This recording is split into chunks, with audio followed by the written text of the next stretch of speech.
충남을 가장 잘 아는 뉴스, 헬로티비 뉴스 충남입니다. 2일 오전 12시 6분쯤 홍성군 은하면의 한 비료 생산 공장에서 불이 났습니다. 이 불로 다친 사람은 없었지만 공장 60제곱미터 등이 불에 타 소방서 추산 900만 원의 재산 피해가 발생했습니다.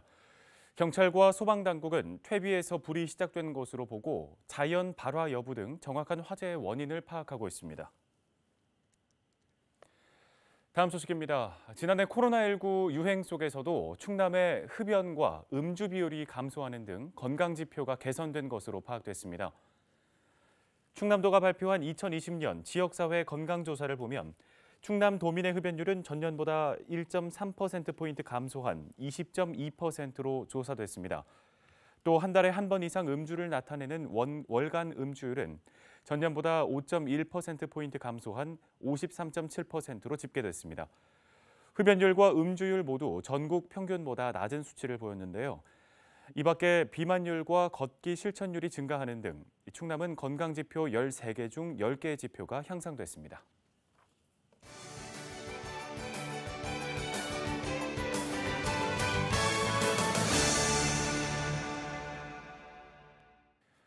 네, 이어서 각 지자체의 소식을 가장 빠르게 들어보는 오늘의 정보 시간입니다. 오늘은 태안군의 소식을 준비했는데요. 태안군이 OS 민원 행정을 추진한다고 합니다. 태안군 김은미 민원봉사과장 연결해서 어떤 사항인지 자세히 들어보겠습니다. 과장님 안녕하십니까? 안녕하십니까. 태안군 민원봉사과장 김은미입니다. 네, 과장님 먼저 이 OS 민원 행정이 뭔지 궁금합니다. 소개 좀 해주시죠. 네, OS 민원행정은 올 한해 태안군에서 추진하고자 하는 민원행정 서비스의 추진 방향으로 소프트, 스피드, 세티스파이, 세이프티, 스타디 이렇게 5가지입니다.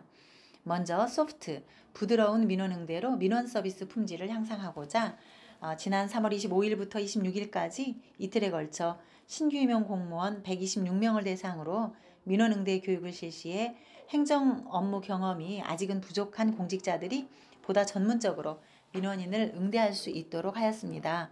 이와 함께 스피드, 신속하고 공정한 민원 서비스 제공을 위해 이용량이 많으나 노후하여 불편을 드렸던 태안읍과 안면읍 행정복지센터의 무인 민원 발급기를 지난달 교체 완료하였습니다.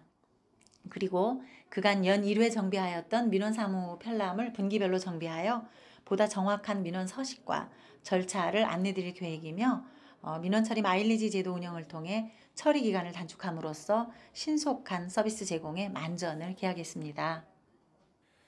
네, 먼저 2가지 항목을 말씀해 주셨는데 나머지 항목들도 자세하게 설명 부탁드리겠습니다. 네, Satisfy, 군민이 만족하는 수요자 중심 맞춤형 서비스를 제공하겠습니다. 현재 태안군에서는 팀장급 15명을 후견인으로 지정해 민원 처리 방법과 문서 보완 등을 지원하는 민원 후견인 제도를 실시하고 있고 많은 비용이 소요되는 민원에 대해 약식으로 가능 여부를 확인할 수 있도록 하는 사전심사 청구 제도, 업무 시간 내 방문이 어려운 민원인들을 위한 금요 야간 민원실, 또한 사회적 약자 여권 무료 배달, 우산 무료 대여 서비스 등 다양한 민원 시책을 추진하고 있습니다. 네 번째, 세이프티, 안전하고 질서 있는 민원 창구 운영입니다. 태안군에서는 지난해 민원실 내 경찰서와 즉시 연결 대응이 가능한 안심 비상벨을 설치하여 운영 중에 있고 올해는 이를 8개 읍면 민원실로 확대하여 설치하고자 합니다. 아울러 출입자와 창구 공무원들에 대해 체온 관리, 주기적 환기, 소독 등 방역 실태 점검에 철저를 기하고 있습니다. 마지막으로 담당 공무원들이 변화하는 환경에 발빠르게 대응할 수 있도록 법령이나 지침 등 꾸준한 업무 연찬, 스터디를 실시하고자 합니다. 네, 태안군의 OS 민원 행정으로 민원인들이 좀 더 편리하게 또 만족스러운 행정 서비스를 이용할 수 있을 것 같습니다. 마지막으로 지역 주민들에게 전하고 싶은 말씀 있으시다면 한마디 해주시죠. 네, 친절 저희가 이야기는 많이 하지만 사실 군민분들께서 직접 행정기관을 방문하셨을 때는 아직 딱딱하고 부족한 부분이 많으리라 생각됩니다. 민원소리함 등 다각적인 창구를 통해 개선 의견이 있으시면 부담 없이 제안해 주시길 바랍니다.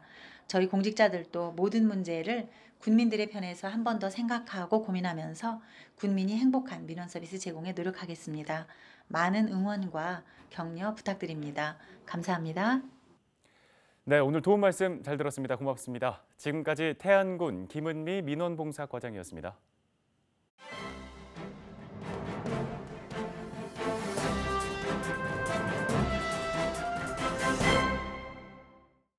AI 아나운서가 전해드리는 신문 브리핑 충청투데이 기사입니다. 학대 피해 아동과 가해자를 바로 분리하는 아동학대 즉각분리제가 시행되면서 이들 아동을 보호할 시설들에 대한 수요도 함께 증가할 전망이나 충청권 내 학대 피해 아동 쉼터는 여전히 부족한 실정입니다. 각 지자체는 관련 시설 인프라 확충을 계획하고 있지만 본격적인 운영은 올해 하반기에나 가능해 공백 기간 내 발생하는 피해 아동들에 대한 지원 공백이 우려됩니다. 이를 대전시와 세종시, 충남도 등에 따르면 현재 대전 4곳, 세종 1곳, 충남 6곳의 학대 피해 아동 쉼터가 운영 중입니다. 대전에서는 여아 2곳, 남아 전용 2곳 등 모두 4개소가 운영 중인데 정원 28명 중 27명이 입소 중인 것으로 나타났습니다. 특히 쉼터에 머물 수 있는 기간은 6개월을 기본으로 하지만 실질적으로 해당 기간 내 피해 아동의 가정 복귀가 어렵고 타시설로 전원 조치할 시 심리적 불안감이 높아질 것을 고려해 아동들이 쉼터에 머물고 있는 기간은 장기화되고 있습니다. 충남은 천안 2곳, 아산, 공주, 부여, 서산 등 모두 6곳의 시설을 운영 중이며 정원 42명 중 25명의 아이들이 쉼터에 머물고 있습니다. 대전, 세종에 비해 비교적 많은 시설을 운영하고 있으나 인구 비율을 고려할 때 충분한 수준은 아닙니다. 지역 내 아동학대가 증가 추세라는 점도 우려를 더하는 부분입니다. 지난해 대전 지역 아동학대 의심 신고는 모두 1,534건으로 2019년 890건에 비해 약 41% 큰 폭으로 증가했습니다. 세종은 408건으로 동일한 수준을 유지했으나 충남은 지난해 모두 1,817건으로 2019년 1,449건과 비교해 23.4%가 늘었습니다. 여기에 늘어나는 학대 피해 아동들을 보호하는 쉼터 종사자 처우 개선과 운영비 확대 등 기존 쉼터들에 대한 지원 필요성도 제기되고 있습니다. 지금까지 AI 아나운서가 전해드리는 신문 브리핑이었습니다. 다음 소식입니다. 충남에서 최근 10년 동안 만우절을 핑계로 119에 장난 신고를 거는 사례가 단 한 건도 발생하지 않은 것으로 나타났습니다. 충남 소방본부의 신고 접수 분석 결과를 보면 2011년부터 2020년까지 4월 1일 만우절에 접수된 장난 전화는 0건입니다. 만우절 장난 전화가 사라진 이유에 대해 소방본부는 성숙한 시민의식을 꼽았는데요. 화재와 구조, 구급 등 긴급 상황을 거짓으로 알려 소방 차량을 출동하게 한 경우 최초 1회 200만 원부터 3회 이상 시 500만 원의 과태료가 부과됩니다. 당진시가 소상공인 4차 재난지원금을 지급하고 있습니다. 지급 대상은 2021년 2월 28일 이전에 사업자로 등록된 사업체 가운데 지난해 매출이 10억 원에서 120억 원 이하인 사업체입니다.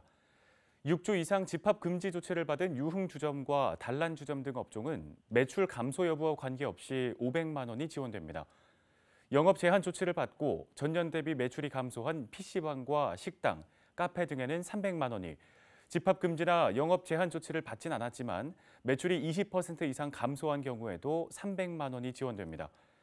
재난지원금 지급에 대한 궁금한 사항은 버팀목 자금 플러스 콜센터에서 확인할 수 있습니다. 4.7 재보궐선거의 사전투표가 시작됐습니다. 우리 지역의 현안 문제를 해결하고 발전을 이끌 일꾼을 뽑는 중요하고 소중한 기회입니다. 후보자의 정책과 공약 사항 꼼꼼하게 확인하시고 귀중한 투표권을 행사하시기 바랍니다. 뉴스 마치겠습니다. 고맙습니다.